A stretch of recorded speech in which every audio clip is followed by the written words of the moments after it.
Cuando dice el artículo 47 que todo español tiene derecho a vivienda, pues yo ahora hago una propuesta que estoy haciendo por ahí.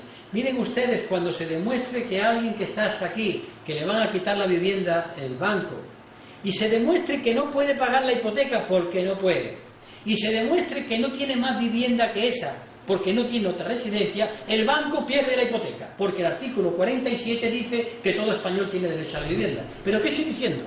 Un conflicto, por primera vez en toda su crudeza, el conflicto siempre ha existido, pero por primera vez la legalidad, las leyes, los derechos humanos chocan frontalmente contra el mercado. Son incompatibles, no pueden mantenerse, no pueden sostenerse. Esta es la crisis de una civilización. Cuando sus dos pilares chocan y uno se traga al otro, esa civilización está muriendo. Crédito. Que las pymes no sueñen. No van a tener crédito. Porque para que haya crédito hace falta que la banca sea nacionalizada. No vaya usted a pedir un préstamo al Banco Santander. Entre otras razones, porque no se lo va a dar. Porque no confía el Banco de Santander, ni cualquier banco, en que se regenere la economía. Por tanto, primera cuestión, la tiene usted clara.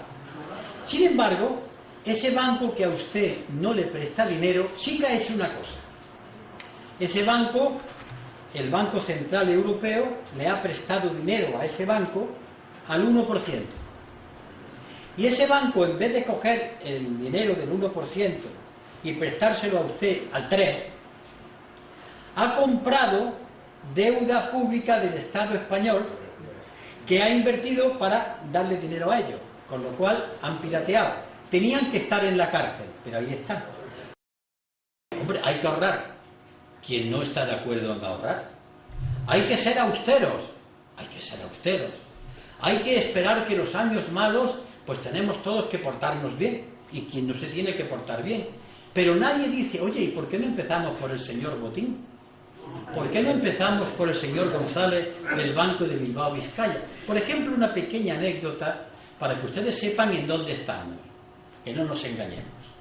Hará de esto año y medio, esto que voy a contar está en un libro del catedrático de Estructura de Economía Aplicada, Juan Torres López, de la Universidad de Sevilla, en donde cuenta que hace un año y medio, cuando el señor Botín, presidente del Banco Santander, tiene que justificar dónde han ido a parar una serie de dinero que no le ha pagado a la Hacienda, el inspector de Hacienda y el abogado del Estado comienzan a hurgar y se encuentran con unas listas justificativas de por qué no paga, porque habla de unos préstamos que se le ha dado a personas, hasta que comprueba que esas personas llevan fallecidas años.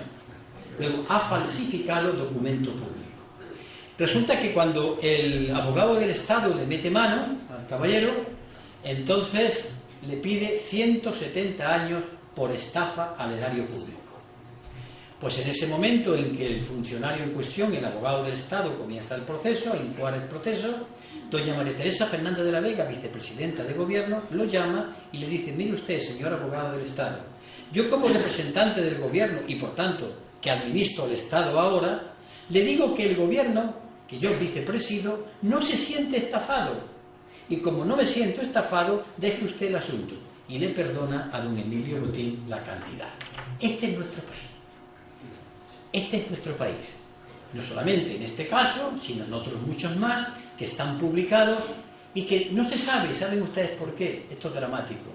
Porque ellos saben perfectamente que en nuestro país no se lee. Si ustedes vieran los libros que hay por ahí y que nadie ha secuestrado, contando los robos, latrocinios que se hacen en el país y que la gente pasa como si aquí no hubiera ocurrido nada. Pero bueno, lo que ha pasado con las cajas, simplemente que las cajas le prestaron al ladrillo y llegó un momento que el índice de morosidad, los del ladrillo no le podían pagar a las cajas y las cajas se quedaron enganchadas. El índice de morosidad de Cajasur, con todos los que dirigían entonces Cajasur y determinados contratistas de entonces, llegó a un 8% de morosidad. Se encuentran que no pueden cobrar. ¿Por qué? Porque la gente no puede pagar. ¿Qué es lo que pasa ahora mismo? Que se encuentran con impagados porque ha habido un momento en que la gente compró a crédito. pedía uno 1.000 euros y decía la banca, no, no, toma 1.200 para que te compre otro, para que funcionase la rueda. Todo se ha venido abajo. ¿Qué ocurre entonces? ¿Cuál es el próximo paso? ¿Cuál es la próxima salida? Ser conscientes de que un sistema de vida y de economía está dando una boqueada. Ahora bien, esto no quiere decir que mañana se hunda y los que son de mi cuerda ideológica piensen que va a salir de pronto el comunismo, el socialismo, la anarquía, y muchísimo menos. Puede venir la catástrofe o puede venir el fascismo, porque estamos en una época de crisis tremenda, porque nos hemos acostumbrado a creer que el dinero funcionaba así. Vamos a invertir, nos lo han dicho los dirigentes políticos. Europa es el lugar donde esto funciona, decía Carlos Solchaga, España es el país de las inversiones, inviertan ustedes, en esto se gana dinero, y hemos ido montando una especie de rollo en espiral que ha hecho que la gente se haya ido endeudando, pero la economía de abajo, la que realmente es la riqueza, la fábrica, el campo, la mina, los trabajos intelectuales, manuales, esa es la auténtica riqueza, no el dinero. Un dato nos va a decir más que mis palabras. Vamos a ver. Desde el año 1980, la masa de bienes producidos se ha multiplicado por 10. Es decir, que si en el año 1980 producíamos 100 toneladas, ustedes piensen en todo, 100 toneladas, hasta ahora se ha multiplicado y tenemos 1.000, 10 por 100, 1.000. Pues bien, la masa monetaria, el dinero, desde entonces se ha multiplicado por 800. Es decir, el dinero ha subido más que los productos que se fabricaban. Aquí tengo la señal de en qué economía estamos. Hay más masa monetaria, más billetes en circulación, más crédito que lo que realmente producimos. ¿Qué crédito? ¿Qué dinero? Hay que hablar un poquito de dinero bancario para que sepan ustedes dónde están los orígenes de esto. Imaginen ustedes que mi compañera es una banquera y yo llego y le digo, mira, préstame 100 euros.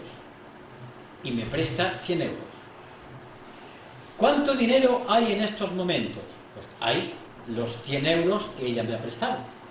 Ella apunta, que yo se lo debo, y yo cojo estos 100 euros y me encuentro a un amigo, yo también soy un banco más pequeño que ella, y me pide 50 euros. Yo le presto los 50 euros. Ustedes me dirán, bueno, pues aquí están los 100 euros. No. Porque yo con mis 100 euros puedo endeudarme y puedo tirar de talonario, pero este de los 50 también. Luego hay 150 euros. ¿Dónde están? En el papel, pero hay 150 euros. Yo con el préstamo puedo comprar, y ella también. Pero esta otra también le presta a otro 25 euros. ¿Cuántos euros hay? 100 más 50 más 25, 175 euros funcionando y solamente 100 euros en papel. Este es el dinero bancario. Esto estaba prohibidísimo en la Edad Media y en otras épocas de la historia, porque decían, mire usted, las monedas son las que hay, pero no, como se vende a crédito, todo es fiarse de. Pero otro pilar era el siguiente: en Occidente surge la democracia representativa, es decir, los parlamentos, los conceptos de los derechos humanos, la democracia, que la gente vota, elige sus gobernantes, eso es un concepto de Occidente. Y durante un tiempo ha ido con las dos banderas: el desarrollo industrial, el sistema democrático, con muchas comillas, pero democrático representativo. A veces han chocado, pero ha llegado un momento en que el primero, con su crisis, se está comiendo al otro. Cuando Rodríguez Zapatero dice yo tengo que obedecer a los mercados, Rodríguez Zapatero olvida que a quien tiene que obedecer es a los que lo han votado. Pero se pierde. Y entonces las decisiones ya no se toman por los gobiernos. Las decisiones las toman formalmente unos ministros que se reúnen en Europa, pero por lo alto están las cuentas de los bancos. Esto es lo que hay que hacer. Y entonces la soberanía popular que los ha elegido se encuentra traicionada. Pero es más, los parlamentos que elegimos para que legislen ya se callan. Ya no legislan sobre economía, ya no intervienen, eso lo dejan ya para Bruselas. ¿Y en qué queda la política? En meterse uno con otro 4 años o cada 4 años para sacar el acta. Pero ya la política no interviene en la economía. ¿Por qué? Porque la política no puede acercarse a la economía. Y aquí me quiero parar. Ese es el mayor disparate, yo diría, el mayor crimen que se dice y nadie quiere atajar. La política significa las decisiones que toman los colectivos. Que funcione la cosa muy mal, de acuerdo, pero la política es las decisiones de los seres humanos. Un banquero no puede decidir frente a los intereses de la mayoría. ¿Quién decide por nosotros? Bien o mal, a las personas que hemos elegido. En el momento que las personas que elegimos obedezcan a quien nadie ha elegido, en ese momento la democracia ha muerto, y está muerta. Hagan ustedes conmigo, o después en su casa, un ejercicio. Cójanse la Constitución española. No van a leer nada más que 2 títulos. El título preliminar y el título séptimo. Leanlo despacito. Los españoles tienen derecho a... Se van ustedes a morir de risa o de llanto. No sirve para nada. Cuando dice el artículo 47 que todo español tiene derecho a vivienda, pues yo ahora hago una propuesta que estoy haciendo por ahí. Miren ustedes, cuando se demuestre que a alguien que está hasta aquí, que le van a quitar la vivienda el banco, y se demuestre que no puede pagar la hipoteca porque no puede, y se demuestre que no tiene más vivienda que esa porque no tiene otra residencia, el banco pierde la hipoteca, porque el artículo 47 dice que todo español tiene derecho a la vivienda. ¿Pero qué estoy diciendo? Un conflicto. Por primera vez, en toda su crudeza, el conflicto siempre ha existido, pero por primera vez la legalidad, las leyes, los derechos humanos chocan frontalmente contra el mercado. Son incompatibles, no pueden mantenerse, no pueden sostenerse. Esta es la crisis de una civilización. Cuando sus 2 pilares chocan y uno se traga al otro, esa civilización está muriendo. ¿Quieren ustedes ideas claras? O miren ustedes más. Hace años un señor que fue muy conocido, el presidente del Bundesbank, Hans-Tim Mayer, lo dijo con una claridad tremenda. Dice, los políticos deben saber que tienen que obedecer las órdenes de los mercados, que es la de los bancos. Bueno, pues muy bien. Dice Juan Español que está en la plaza y se rasca la cabeza. Pues que se presenten los bancos a las elecciones. No. Lo que ocurre es que las elecciones se presentan no para mandar, sino para ser capataces. En España el amo es Botín, el capataz es Rodríguez Zapatero. Y si gana Mariano Rajoy, será el nuevo capataz. El problema de estos capataces es que en su discurso le hacen creer a la gente que cambiando de partido gobernante y no cambiando el modelo van a conseguir más cosas. Es el truco de los prestidigitadores, de los ilusionistas. Y si no, díganme, vamos a la realidad española. Año que gobierna don Felipe González. ¿Quién empezó a privatizar y a vender las industrias del Estado? El señor González Márquez. ¿Quién hizo las primeras reformas del mercado laboral? El señor González Márquez. ¿Quién continuó la faena? El señor Aznar López. ¿Quién la ha continuado después? El señor Rodríguez Zapatero. Y por tanto, los españoles a la hora de votar la derecha, la izquierda, caen, y perdónenme cariñosamente, caen a veces como tontillos. Porque igual que los niños cuando van a ver los cristovitas, ¿saben lo que es los cristovitas que se dicen en Córdoba? Está el bueno y el malo. Y los niños, el malo le pega al bueno, los cristovitas son fulanito, menganito, la derecha, la izquierda, son iguales. Pero el pueblo español vuelve a caer en el tema de los cristovitas. Tranquilo, lleva cayendo hace siglos. Que tampoco ustedes se sientan especialmente afectados. Claro, por eso no se explica nunca lo que hay detrás, por qué existe esto, por qué ocurren estas cosas. Y por ejemplo, cuando el señor Rodríguez Zapatero dice, no, hay que hacer sacrificio para que no nos rescaten. ¿Qué está diciendo? Saben ustedes que a Grecia la han rescatado, ¿no? Han rescatado a Irlanda y a Portugal. Y entonces Rodríguez Zapatero tiene una auténtica preocupación porque no tenga que llevar la banca internacional y decirle, queda rescatado. Que es lo mismo que decir, date preso. Queda rescatado porque, ¿por qué? porque es una pérdida de prestigio internacional. Pero el rescate no es ni más ni menos que pagarle a Zapatero las deudas que tiene en nombre del Estado con otro préstamo que le da. Sigue debiendo esa cantidad y más. Ha cambiado de de acreedores, pero sigue debiendo la misma cantidad. Pero claro, ¿qué hace? Para evitar el mal trago de que llegue el rescate, yo cuento siempre la misma historia. Yo era un niño en la época en que a las madres nuestras nos daba siempre por purgarnos. Y me daban aceite de ricino. Y era tan malo, y sobre todo era tan malo cuando mi padre le cogía la nariz para tomármelo, porque eso es repugnante, que yo, porque no me cogiera la nariz, yo me la cogía y me lo tragaba. Pues bien, Zapatero intenta con las medidas evitar lo que es inevitable, pero de hecho ya nos estamos rescatando. Es el autorrescate. Nos estamos poniendo una serie de medidas antes de que nos las pongan los demás, pero al final es lo mismo. Bien, ante esto, ¿qué hay que hacer? Yo confieso que esto es difícil, pero para empezar, lo primero que tienen que tener los ciudadanos es la idea clara. Y ya estaré ahí. La idea clara. La segunda idea era la competitividad. Esta palabra no se cae de la boca de los dirigentes políticos. Hay que ser competitivo. Y uno se arma de paciencia y le pregunta: ¿qué es la competitividad para ustedes? Hombre, vender más que comprar. Perfecto. Usted, país, el que sea, tiene que vender más que comprar para tener su cuenta corriente, su saldo, claro. Pero usted no le para una cosa que es muy curiosa, es de cajón, es de primaria. Si todos ustedes y los que están ahí somos todos países del mundo, y yo le digo, todos ustedes tienen que ser competitivos, ¿me quieren aclarar a quién puñeta le vendemos? Porque alguien tendrá que comprar. Alguien tiene que comprar, o le vendemos a los marcianos.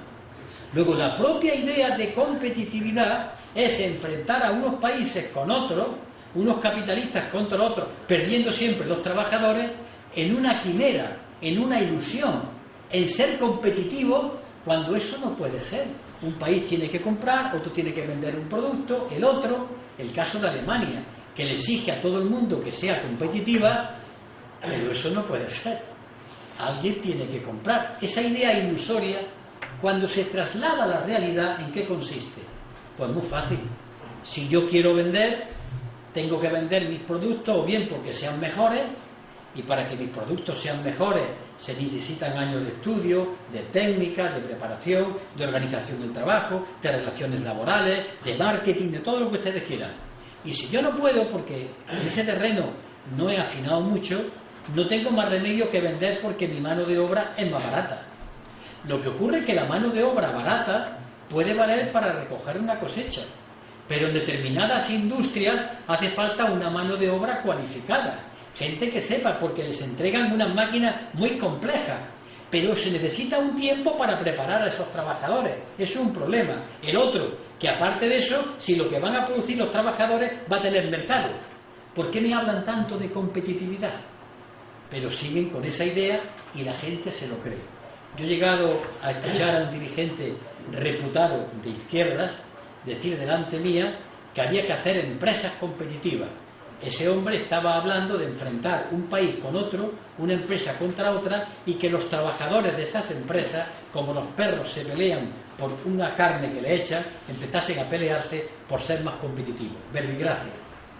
Cuando algún ministro dice que hay que quejarse porque el presidente Chávez o cualquier otro de esa línea ha cogido y le ha subido los impuestos a las empresas españolas y que trata mal a las empresas españolas, sale el estúpido patriotismo que Chávez trata mal a las empresas españolas. Señores, a mí me la traen al pairo las empresas españolas, y si mañana hay que subirle los impuestos a Chávez, que se los multiplique por 4. Pero nos consideramos enseguida que, como son españolas, tienen derecho a explotar a los venezolanos. Y hay que decir, oye usted, yo para eso no soy español, yo prefiero estar con los de mi clase y no con las banderas. Esto es un cambio. Y el tercer concepto, el del crecimiento sostenido. Este es el delirio. Hay que crecer, hay que crecer, hay que crecer, hay que crecer. ¿Hasta cuándo? ¿Por qué no se fabrican más pisos? Sigamos, porque no se venden. ¿Por qué no se fabrican más coches? Porque no se compran. Luego, la idea de crecimiento tiene un límite. Pero aparte de eso, no solamente el límite que pone la naturaleza. Yo no puedo soportar más carbono en la atmósfera, ni más agua contaminada, ni más procesos fabriles. No puedo. Alguna vez tendré que parar. Pero es que la vida occidental es consumir, consumir. Pues usted párese porque no se puede. El planeta está limitado. Pero siguen hablando de crecimiento sostenido. Ahora bien, ¿cómo? A mí siempre me ha interesado mucho, he sido alcalde y he tenido que recibir muchas visitas que venían a solucionar el problema del paro en Córdoba. Ah, papá, es usted. Y siempre era lo mismo. Queremos licencia para poder construir. ¿Dónde? Pues a mí me han llegado a ofrecer construir nada menos que en el convento de capuchinos, que tiene una huerta deliciosa en medio de Córdoba, o como aquel que pretendía construir en el Parque del Retiro de Madrid. Claro, ¿cuál es la idea que prenden las poblaciones? Alcaldes que montan inmensos campos de golf que se tragan toda el agua del mundo, que no crean nada más que 4 o 5 puestos de trabajo, y la población sí, que se hagan campos de golf porque crean puestos de trabajo. Y con la cosa de que crea puestos de trabajo, que no se crean ni muchísimo menos, más de 4 o 5, las poblaciones van cayendo, desertizando su campo, agrediendo el medio ambiente, montando industrias extrañísimas, que cuando terminan levantan el tenderete y se van. Y los alcaldes incautos caen como tontillos una y otra vez. ¿Por qué? Porque la población parada, yo lo entiendo, dice que quiere tener puestos de trabajo. Pero no ha parado a pensar qué puestos de trabajo, si son fijos, qué remuneración tiene, qué tejido productivo. Por tanto, el mercado, la competitividad y el crecimiento sostenido son 3 conceptos que no pueden sostenerse.